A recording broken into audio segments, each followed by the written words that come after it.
Hello friends, welcome to Bhairava view 786. இன்னைக்கு நம்ம பார்க்க போகிறது சனிப்பெயர்ச்சி 2025 2026 அப்படின்ற குழப்பம் பெரும்பாலானவங்களுடைய மத்தியில் நிலவேற்றிருக்கு. அதுலேயும் குறிப்பாக ஜோதிடர்களுமே இந்த வித குழப்பத்தில் இருக்காங்க. இதற்கு வந்து நான் நிறைய ரிசர்ச் பண்ணி நிறைய கோவிலில் போய் அவங்கக்கிட்ட கேட்டு அதற்கான தீர்வோடு உங்ககிட்ட வந்திருக்கேன். அது என்ன அப்படின்ற எல்லா தகவல்களையும் இந்த வீடியோ மூலயமா நாம் பார்க்கலாம். இறைத்தேர்ற நம்ம இந்த இறைவனையும் பைரவா வியூ 786 மூலியமாக இணைந்து தேடுவோம் வாங்க. இப்போ இந்த மாதிரியான குழப்பங்கள் வரதுக்கான காரணம் என்ன அப்படின்றத பார்த்தா, தமிழகத்தில் பொதுவாகவே திருக்கணித பஞ்சாங்கம், வாக்கிய பஞ்சாங்கம் அப்படின்ற 2 வகையான பஞ்சாங்கங்களை ஜோதிட சாஸ்திர அறிஞ்சவங்களால பின்பற்றப்பட்டு வரக்கூடியதாக இருக்கு. திருக்கணித பஞ்சாங்கம் அப்படின்றது வந்து கடந்த சில 100 ஆண்டுகளுக்கு முன்பே அதை திருத்தப்பட்டு இப்போ நடைமுறைக்கு கொண்டு வந்த பஞ்சாங்கமாக இருக்கு. அதே போல வாக்கிய பஞ்சாங்கமும் 1000 ஆண்டுகளுக்கு முன்பே வந்து பின்பற்றப்பட்டு அதுவும் திருத்தி அமைக்கப்பட்டு பெரும்பாலான கோவில்கள் வாக்கிய பஞ்சாங்கத்தின் படி தான் பின்பற்றுறாங்க அப்படின்ற தகவல்களையும் சொல்றாங்க. இது ரெண்டுத்துல எது சரி அப்படின்றத கேட்டா அதுலயும் வந்து கேள்விக்குறிதான் இருக்கு. இப்ப பெரும்பாலும் ஒவ்வொரு நாளும் காலையில சூரிய உதயம் ஆகக்கூடிய நேரத்துல இருந்து இரவு வரைக்கும் இருக்கக்கூடிய கோள்களுடைய நகர்வை வச்சு தான் அந்த கோள்களுடைய அடிப்படையில் நம்ம அந்த கணித பஞ்சாங்கத்தை வந்து உருவமைக்கிறாங்க. இதில் வந்து திருக்கணிதமோ வாக்கிய பஞ்சாங்கமோ எது கரெக்டு அப்படின்றதுக்கான டிபேட்டுக்குள்ளே போனால் அதற்கு தீர்வே கிடைக்காது, குழப்பம் மட்டும்தான் மிஞ்சும்.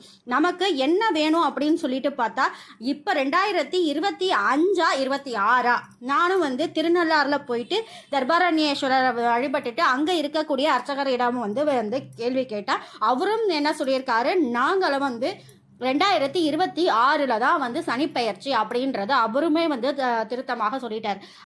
கும்பகோணத்தை அடுத்து இருக்கக்கூடிய திருக்கொள்ளிக்காடு அப்படின்ற பகுதியில் வீற்றிருக்கக்கூடிய அக்னீஸ்வரரையும் தரிசிச்சுட்டு அங்க காட்சி அளிக்கக்கூடிய பொங்கு சனீஸ்வரரையும் தரிசிச்சுட்டு அங்க இருக்க அர்ச்சகரிடம் கேட்டோம். 2025 சனிப்பெயர்ச்சி கிடையாது அப்படின்னு அவரும் சொல்லிட்டாரு. 2026 தான் அங்கேயும் சனிப்பெயர்ச்சி நிகழ உள்ளதாக அவங்களும் சொல்லியிருக்காங்க. 2025 2026 ஒரு சில கோயிலில் 2025 பண்ணுறாங்க, ஒரு சில கோயிலில் 2026 பண்ணுறாங்க. நான் கேட்ட வரைக்கும் பெரும்பாலான சனீஸ்வரன் கோவிலில் சிவாலயங்களில் 2026 தான் வந்து சனிப்பெயர்ச்சி அப்படின்ற தகவலையும் சொல்லியிருக்காங்க.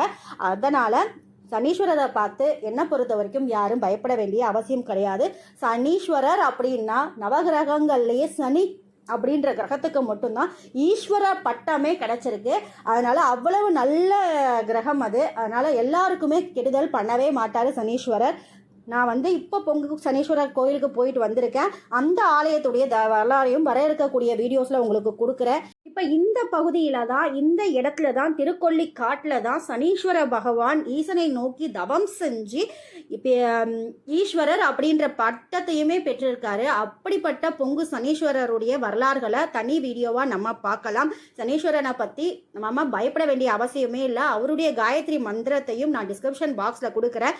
நீங்கள் வந்து அந்த மந்திரத்தை ரெகுலராக சொல்லுங்கள். கண்டிப்பாக சனி தோஷத்துல இருந்து நீங்கள் விடுபடலாம்.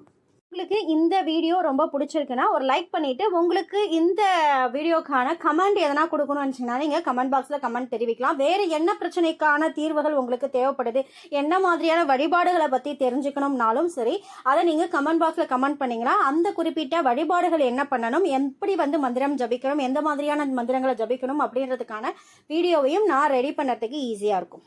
யாம் பெற்ற இன்பம் பெருக வையகம். இறைவனுடைய ஆசீர்வாதத்தாலையும் இந்த குபேர பிரபஞ்சத்துடைய ஆசீர்வாதத்தாலையும் உங்கள் தேவைகள் அனைத்தும் நிறைவேறி நீரூடி வாழணும்னு இந்த இறைவனுடனும் இந்த குபேர பிரபஞ்சத்திடமும் கேட்டுக்கிறேன். வாழ்க வளமுடன், வாழ்க வளமுடன், வாழ்க வளமுடன்.